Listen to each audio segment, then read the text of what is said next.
this was kind of a comeback to MMA for you. So now that the TUF experience is in the rearview mirror, how did you feel about the whole process? I feel really great about the whole process. The house was good. The coaches were great. All the girls in there were awesome to spend, 6 weeks with. So I feel really good about it. Obviously, you came up a little bit short of where you wanted to be. Talk about dealing with the emotion of, because I think a lot of people thought you were going to be in the finals. It was a given.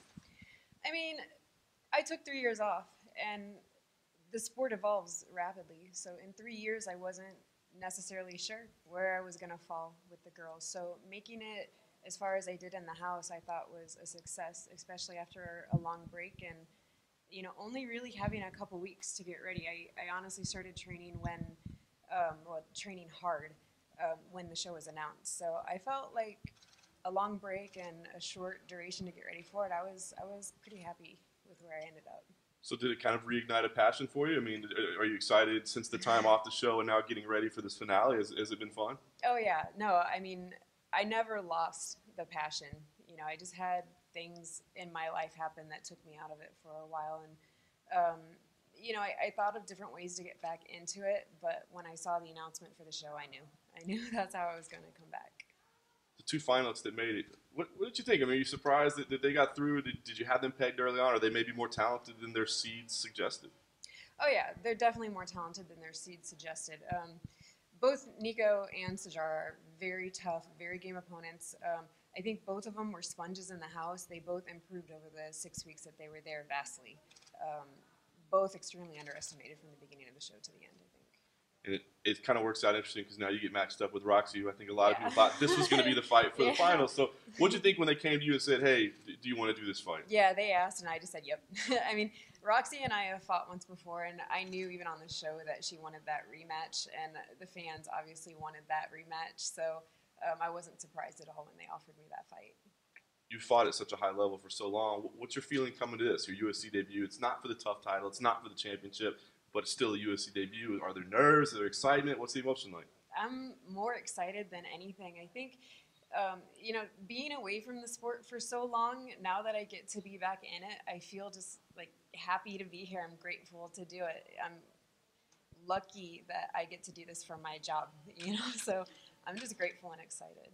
And last thing for me, and I don't want to look too far ahead, but if you win this fight, do you feel like, hey, that was supposed to be my title to begin with, I get the winner? I would love that. I'm not gonna tell them how to do their jobs, but if they want to put me there, I'm more than happy to take that shot for sure. I can follow up on John's last question there.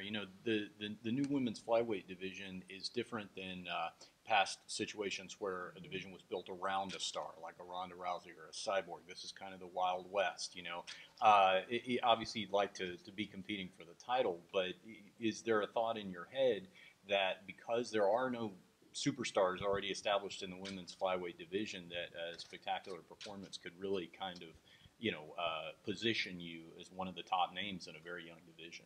Sure, yeah. I mean, I feel like in the 125 division, even though I've been away, I still have a pretty good name for this division. And, if I continue to put on good fights and good performances, I think I'll remain at the top. I don't know how much you might have followed the Ultimate Fighter series over the years, but especially in the early years, it was known for the young people coming in and making the mistakes and all that kind of stuff. You come at it from the other end, the seasoned veteran and all that sort of thing. How did that type of veteran perspective, if at all, affect you in the house and the experience? I mean, I think it made me really relaxed in the house. I've been through multiple camps, different coaches, so a lot of those girls are still at their original camps with their original coaches, and so I think like the nerves that come with being coached by somebody who doesn't know you that well played pretty hard with some of the girls that were in there that were newer in the game, and a lot of fighters have a process, and if things aren't exactly their process, it kind of freaks them out. And I don't really have that anymore. I've gotten to the point where I was like, oh, all these little OCD things, they're not really important. So I think for me it was a little bit easier because I was at a place that none of those things really influenced my nerves, I guess I should say. All right. Good to go, yeah. Thanks, guys.